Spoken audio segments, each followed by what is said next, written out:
BYOD, bring your own devices to Networking 101.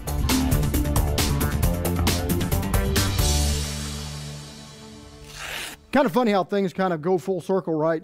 You know, back when I was younger, when somebody'd say that it was BYOB, bring your own beer, you know, you're kind of into a cheap party and stuff, but you did it because you knew that everybody's going to be hanging out there, and it's usually going to be the kind of the place to go, and you can mix and match and different kind of beers, you know, yada, yada, yada, right? Today, fast forwarding to kind of the grown-up BYO, bring your own devices, you know, things have kind of changed a little bit, but the root is still the same. People are picking out what they want, and they're kind of bringing it to the party. They're bringing it to our network, and they're expecting it to kind of work, right? I mean, look at the stuff we have on here, right? Got this, you know, nice tablet here and stuff. Everybody's seen these on the network. They go out and pay for them. Of course, you know, everybody's got their own phones and stuff that they're bringing on because, you know, most companies don't even pay for phones anymore, right? They tell you to go out and buy your own phone, and they'll pay for the service. So, you know, everybody's bringing their own smartphones on, expecting full service on these things. Check this out. This is Rob's laptop. You can probably tell with the cool TechWise TV Breaking Bad type thing happening here. Cisco didn't offer a Mac Air because Rob travels a lot. He wanted his own device up here, so he went out and bought it and wants to work on the network. Of course, why shouldn't he? He should be able to bring his own devices on the network, and they work. We're IT, we should service that, right? All right. The problem with that stuff is how do I control my most important asset in any company? The most important thing here is not necessarily, and let's be real here, it's not the people, it's not the equipment, it's the intellectual property, it's the data. It's the data inside these devices that I need to protect. And so as IT folks, the one thing we have to realize is that when we're bringing these devices out, we don't own them. We don't control the software they put on them.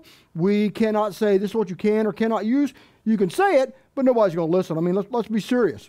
There's so many hundreds of thousands of applications that are writing a rule set to limit, you know, what kind of apps, kind of people are putting on these things. Come on, man, it just isn't going to fly. It's too much work on us, and we know it ain't going to happen.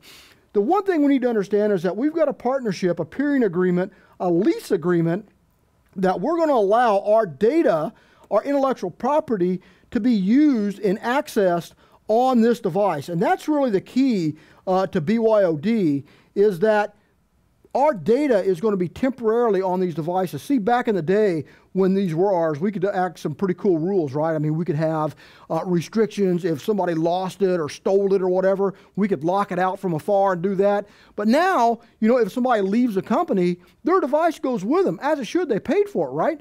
So their device goes with them. I want to make sure that this data also doesn't go with them as they're leaving the door. This is very temporary. It's a lease. You're going to only use it for a certain amount of time, and we want to have the ability to kind of pop this off their device anytime that we need to.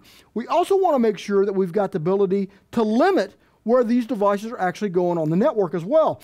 This is, like I said, this is Rob's device and stuff. This device is very handy. It's got a really cool camera on it as well. So it allows him to attend a bunch of different conferences and stuff. What I don't want to happen is him to be on a WebEx call and somebody see behind him that now we're in the middle of doing some chip development or something, and since it's an HD, people extract that out and actually start looking at seeing what's going on in the background stuff. Because let's face it, we all do it. How many people, when they buy Blu-rays or DVDs, love to watch a blooper reel or the making of reel, right? That behind the scenes stuff is really important. So we got to be able to limit where these are going. Again, somebody's personal property, our control only goes so far. So we have to understand that our limits are really based upon this data square. Now, the default pat answer has always been, well, you just write a security policy and you make everybody sign it, and they write their name, and everything is all relaxed and groovy, right? And you do need that for sure. Absolutely positively, you have to have a security policy replaced for regulatory requirements, just for covering your own tail, even because HR just says so, right?